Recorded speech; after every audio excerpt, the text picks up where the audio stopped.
tá bom? O que eu tenho para falar para vocês hoje? Como a Larissa disse, o mistério especialmente meditado hoje foi a instituição da Eucaristia. Quando ele fez isso, foi muito bom porque ele democratizou a graça para nós. Se a gente for para pensar, antes só as pessoas que eram muito santas tinham uma experiência íntima com Jesus. E ao comungar, nós conseguimos nos unir profundamente a Cristo, né, nesse momento. Eu tenho uma frase aqui de Santo Agostinho. Ele diz assim: não somos nós que transformamos Jesus Cristo em nós, como fazemos com os outros alimentos que usamos, mas é Jesus Cristo que nos transforma nele. Nessa reflexão de Santo Agostinho, o que ele quer dizer? Beleza, quando eu como água, tomo água, né? Quando eu como biscoito, quando eu como arroz, feijão, esses alimentos, eles se transformam em mim, né? Viram minha carne, viram meu sangue, tudo isso que eu comi se transformou em mim. Mas, quando eu como a Eucaristia, né? Quando eu comungo, eu me transformo em Cristo. Né? É um sacramento riquíssimo para nós. E, né, hoje o Padre Paulo Ricardo ele postou uma homilia emocionante, várias pessoas recebi diversas vezes, de tanto que as pessoas se emocionaram com a homilia do Padre Paulo Ricardo hoje. E ele falou muito que a gente não pode se unir fisicamente a Cristo, mas é uma oportunidade ímpar. A gente está vivendo um momento ímpar da igreja. Momento ímpar em que nós podemos nos unir em espírito e verdade realmente, né? O Padre Paulo falou que a gente vai fazer diferente daquelas pessoas que vão numa adoração só para esquentar o banco da igreja, para esquentar o genuflexório. Nós vamos nos unir em espírito e verdade realmente. O que isso quer dizer? Eu me lembrei daquela passagem que Jesus ensina, né, o pessoal a rezar. E ele fala especialmente: em casa você se fecha no seu quarto e sozinho você reza ao Pai que está no escondido. Nesse momento que você reza ao Pai que está no escondido, você vai ser o mais autêntico possível de todas essas orações que você já fez. Né? Às vezes a gente está na igreja, alguma coisa da nossa oração foi influenciada por aquilo. Mas quando a gente se fechar no nosso quarto, ficar ali com Jesus e rezar ao Pai que está no escondido, como Jesus ensinou, vai ser uma união mais forte, mais verdadeira, mais plena, tá? E quando ele falou sobre isso também, ele falou sobre o anjo da guarda.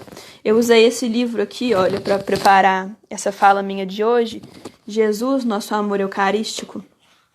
Nele aparece a Santa Bernadette e ela falou justamente dos santos anjos. E para mim pareceu que é assim, os anjos pedindo para ter serviço. Eles estão pedindo para a gente colocar uma missão para eles nesse momento. Né? Logo antes, o livro fala assim: o anjo da guarda ficaria muito contente em obedecer-nos se a gente mandasse ele para conversar com Jesus no sacrário. E sem dúvida, não poderíamos encarregá-lo de nada mais nobre e feliz. Nada mais nobre e feliz do que conversar com Jesus no sacrário, que é verdadeiro Deus ali, não é mesmo? Mas Santa Bernadette, quando ela vai falar, né, sobre isso, que a gente não consegue se unir fisicamente a Jesus nesse momento, ela fala assim: quando passares diante da capela e não tiveres tempo de parar, encarrega o teu anjo da guarda de levar os seus recados a Nosso Senhor no sacrário. Ele os levará e ainda terá tempo de te alcançar. Padre Paulo falou para a gente fazer isso também, dar essa missão para o nosso anjo. Né? Os anjos eles estão aqui para ajudar a gente, né? Nós temos anjos da guarda e a gente pode dar esse tipo de missão para eles. E pensando assim, a distância física não nos afasta de Cristo nem um pouco. Não nos afasta de Cristo. Claro, os sacramentos eles são riquíssimos, eles são, né, Deus agindo na nossa vida.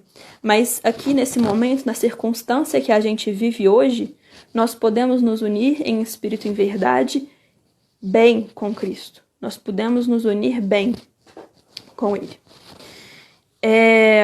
Bom, eu postei agora uma imagem, uma fotinha, falando meditações de hora em hora, né, desse dia, da sexta-feira. E agora, 21 horas, né, que é quando começou essa live, seria a hora da agonia de Jesus, no Horto das Oliveiras. Na passagem, é uma passagem forte, né, no Evangelho de Mateus, capítulo 26, versículo de 38. Jesus diz: sinto uma tristeza mortal. Ficai aqui e vigiai comigo. Jesus diz que sente uma tristeza mortal. Jesus diz isso. E ele se retira, vai rezar, né? Foram 3 apóstolos com ele para o monte, mas ele se retira para um lugar mais reservado, fica sozinho. Ele chega a suar sangue de tanta agonia. Essa é uma condição médica que existe, tá? E quando ele volta, ele reza, né? E vai voltar para conversar com os discípulos e vê que dormiram.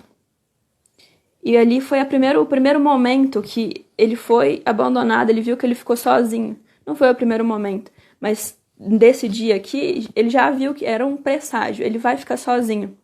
Como ele ficou sozinho na hora da crucificação, tá? Como ele ficou sozinho em todos esses momentos, ele fez tudo sozinho por nossa causa, pelos nossos pecados. Então, nós temos uma oportunidade nesse dia, que é essa vigília, ficar com Jesus, nem que seja 1 hora, como ele pede aqui. Não fostes capaz de ficar vigiando 1 só hora comigo? Já nesse momento, eu vou propor para vocês também um exame de consciência. E esse exame de consciência eu peguei aqui, nesse livro aqui, Imitação de Cristo. Ele é muito, muito bom mesmo. E eu vou ler para vocês. Não é um exame de consciência leve, é um exame de consciência pesado para nós, tá? Vocês provavelmente vão se sentir muito incomodados com o que eu vou falar. Mas é a intenção mesmo. Assim como a cruz, a intenção da cruz não é que a gente se sinta confortável com essa visão, tá bom? Eu vou apontar aqui para a minha cruz de novo e vou ler para vocês esse exame de consciência. Para quem tem o livrinho aí, eu vou falar onde que está exatamente. Tá no livro 4, capítulo 7, tá bom? Vamos lá. Examine diligentemente sua consciência e, segundo suas forças, purifique-a e orne-a com verdadeira dor e humilde confissão, de maneira que, livre do peso de suas culpas, isento de desordens ou remorsos, possa livremente vir a mim. Tenha aborrecimento de todos os seus pecados em geral, e pelas faltas diárias, doa-se e gema mais particularmente. E se o tempo permite, confesse a Deus, no segredo do seu coração, todas as misérias das suas paixões.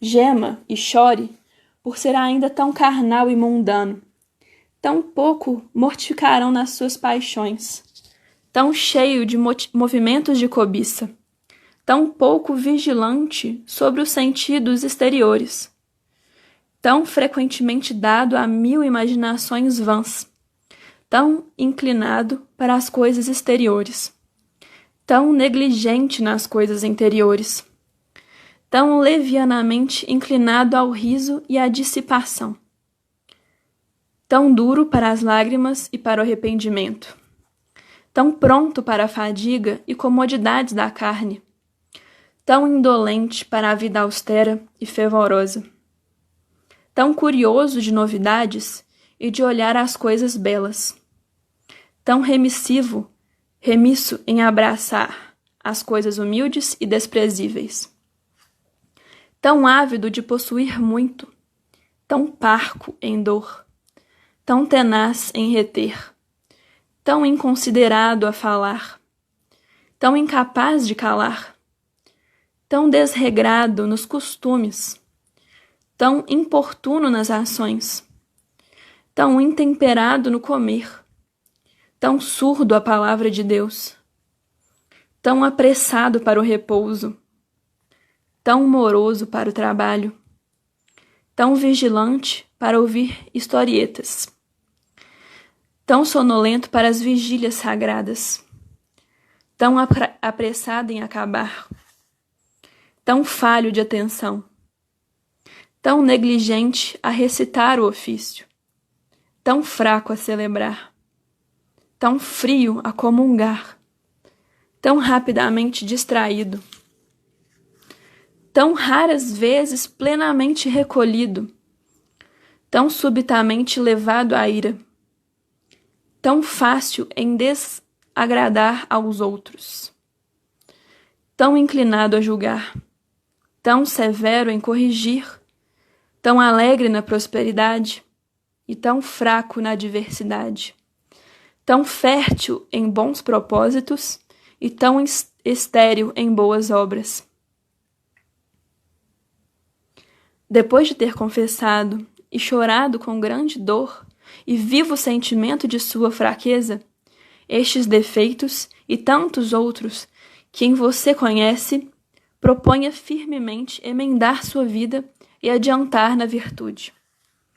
Ofereça-se depois com absoluta e inteira resignação no altar de seu coração, como perpétuo holocausto, em honra do meu nome, entregando-me fielmente no seu coração e à sua alma, para alcançar assim a graça de celebrar dignamente o santo sacrifício e receber com fruto o sacramento do meu corpo.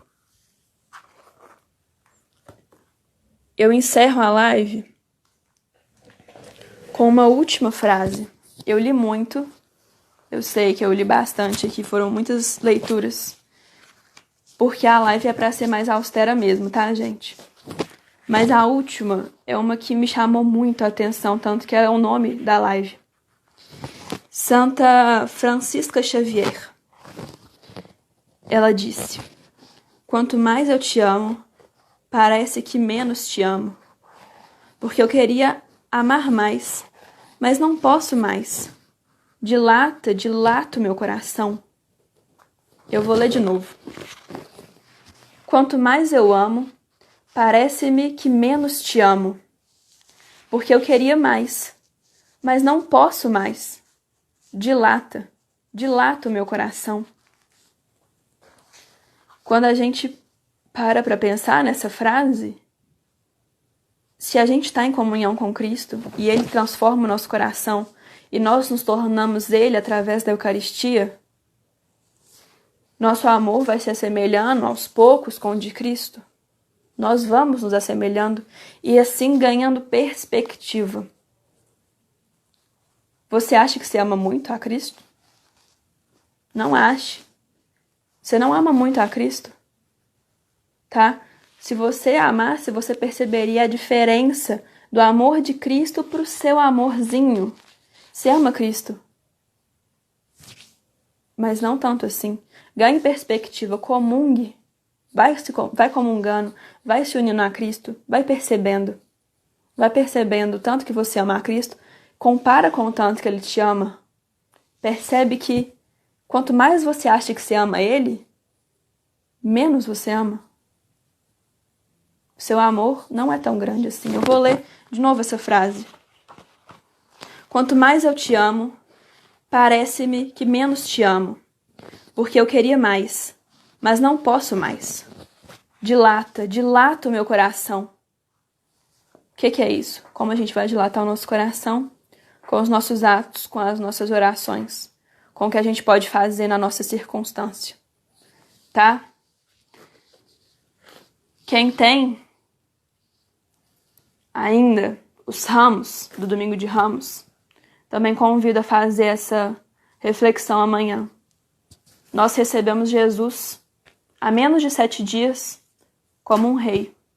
E agora ele está crucificado. Esse é o é o trono de Jesus. É a cruz. Então, vamos viver esse dia com a maior devoção possível.